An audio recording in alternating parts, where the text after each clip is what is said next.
Assalamualaikum warahmatullahi wabarakatuh. Saudara-saudara sekalian, baru saja kita mendengarkan putusan Mahkamah Konstitusi terkait hasil akhir Pilpres tahun 2024. Putusan ini sebetulnya tidak mengejutkan. Putusan hari ini mengkonfirmasi bahwa kita semua termasuk MK tak kuasa menghentikan laju pelemahan demokrasi di negeri kita tercinta. Sebagai catatan, kami sangat bangga dengan 3 hakim MK yang menyatakan dissenting opinion. Yang saya muliakan Profesor Saldi Isra, Profesor Eni Nurbaningsih, Profesor Arif Hidayat. Mereka adalah orang-orang yang mulia yang menjadi harapan bagi tegaknya konstitusi dan kembalinya marwah Mahkamah Konstitusi ke depan. Dan mereka akan menjadi catatan indah dan baik dalam sejarah kita berbangsa dan bernegara.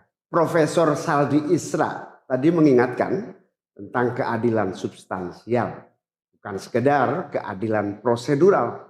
Ini adalah catatan amat penting yang sayangnya terabaikan dalam proses demokrasi kita akhir-akhir ini. Artinya kita memiliki tugas yang masih panjang. Sebab demokrasi kita sesungguhnya masih ringkih dan harus terus-menerus dijaga dan dirawat. Namun kami masih menerima dan kita semua menghormati keputusan Mahkamah Konstitusi ini sebagai keputusan yang final dan mengikat. Saudara-saudara sekalian, perlu usaha kita semua untuk terus-menerus memperkuat demokrasi. Perlu sensitivitas kita semua untuk terus-menerus menjaga agar amanat reformasi tidak tergerus walaupun proses penggerusannya berjalan pelan-pelan, sedikit-sedikit yang seringkali membuat kita terlena.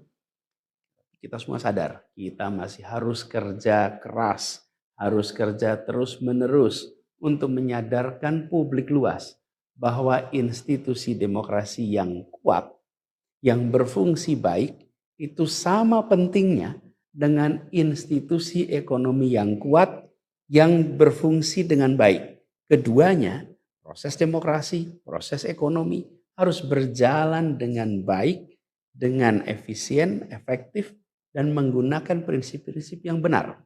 Oleh karena itu kita semua harus terus bekerja, harus terus merangkul dan memperkuat masyarakat. Agar dalam proses demokrasi masyarakat kita bisa kebal terhadap imbalan-imbalan iming-iming jangka pendek dan tahan terhadap ancaman-ancaman dan tidak ada lagi pihak-pihak yang melakukan itu pada masyarakat kita. Saudara-saudara, atas alasan ini semua kami akan terus berkomitmen terhadap gerakan perubahan dengan cita-cita jangka panjang, memperkuat pilar-pilar demokrasi serta menghadirkan keadilan dan kemakmuran bagi semua dalam kesempatan apapun yang bisa kita raih di masa yang akan datang. Cita-cita kita untuk membangun negara yang menjamin keleluasaan berbicara dan kebebasan mengkritik. Negara di mana warganya bebas memilih tanpa iming-iming imbalan sesaat dan tekanan maupun ancaman. Ini tidak akan berhenti. Kita harus terus berjuang bersama-sama. Namun saudara-saudara, kepada seluruh para pendukung yang telah menitipkan aspirasi perubahan kepada kami sebagai capres dan cawapres, kami harus sampaikan. Disinilah ujung perjuangan konstitusional kita dalam Pilpres kali ini. Keputusan MK hari ini menjadi penanda berakhirnya Pilpres tahun 2024. Keputusan MK hari ini menjadi penanda berakhirnya seluruh proses Pilpres 2024. Saudara sekalian, salah satu prinsip demokrasi yang baik adalah peaceful transition of power. Perpindahan kewenangan yang berjalan dengan damai dari presiden petahana yang segera akan berakhir masa jabatannya kepada presiden terpilih. Dengan segala catatan tentang problematiknya proses Pilpres 2024 kali ini, kami berkomitmen untuk menjaga prinsip peaceful transition of power itu. Dan kami memilih untuk menjadi bagian yang terus menjaga, terus membangun mutu demokrasi di Indonesia. Oleh karena itu, pada hari ini kami menyatakan bahwa bagi kami proses Pilpres 2024 telah terlewati seluruh fasenya. Kami sampaikan kepada Pak Prabowo dan Pak Gibran, selamat menjalankan amanat konstitusi, selamat bekerja menunaikan harapan rakyat yang kini diembankan di atas pundak bapak-bapak berdua. Saya sempat berkali-kali ditanya pendapat pribadi tentang Pak Prabowo. Dan saya jawab, beliau adalah seorang patriot. Hari ini saya terus mempercayai sebagai seorang patriot. Beliau adalah seorang yang telah mengalami pendidikan modern sejak usia belia dan berasal dari keluarga intelektual yang amat terpandang. Maka Pak Prabowo tentu paham bahwa dalam demokrasi yang baik, menerima keberadaan oposisi sebagai partner dalam bernegara, menjaga keseimbangan dan independensi 3 cabang kekuasaan, yaitu eksekutif, legislatif, yudikatif. Lalu menjamin kebebasan media sebagai pilar keempat demokrasi, serta yang tidak kalah penting adalah menjaga kebebasan rakyat di dalam bersuara, di dalam mengungkapkan pendapat, di dalam berserikat berkumpul dalam sebuah proses demokrasi.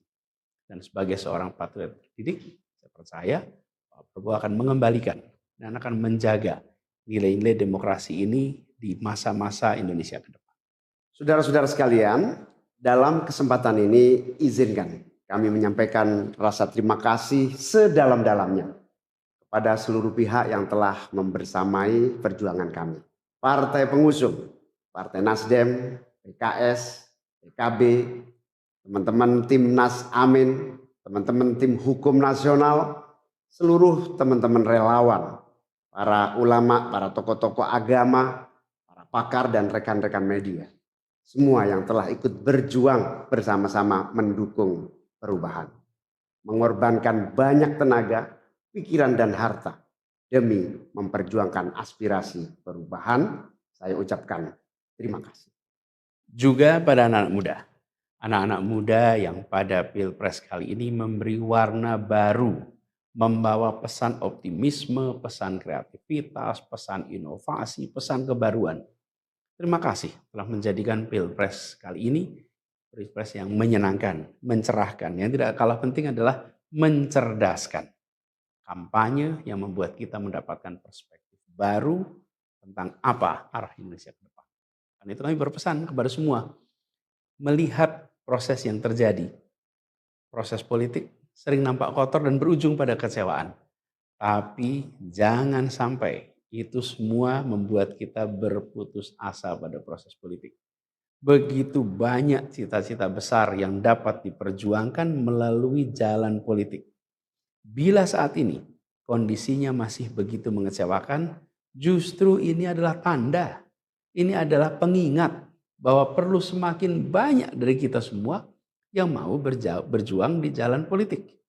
Ini adalah panggilan mereka-mereka yang berintegritas, yang menjunjung tinggi etika, yang memikirkan tentang masyarakat, tentang negara, tentang rakyat, untuk mau masuk di wilayah politik. Bawa kompetensinya, bawa integritasnya, dorong, jangan menyerah, dan jangan putus asa. Jalan perjuangan masih terbentang panjang. Sepanjang usia Republik ini masih terbentang jalan pengabdian untuk melakukan perubahan bagi keadilan, bagi kesejahteraan, bagi kemakmuran kita semua. Dan itu dibutuhkan kemauan untuk mau terlibat di dalam proses politik. Jangan putus asa, mari kita jalan terus untuk perjuangan ini. Teman-teman semua, marilah kita lanjutkan perjuangan. Mengubah yang memang perlu diubah. Melanjutkan perjuangan untuk memperbaiki apa yang memang perlu diperbaiki. Dalam berbagai kesempatan dan ruang yang tersedia di masa yang akan datang. Insya Allah, saya dan Mas Anies akan terus membersamai teman-teman semua di dalam memperjuangkan kebaikan dan perbaikan menuju Indonesia yang adil dan makmur untuk semua. Tetap semangat, jaga stamina, perjuangan masih panjang. Izinkan kami menyampaikan terima kasih. Terima kasih kepada semua.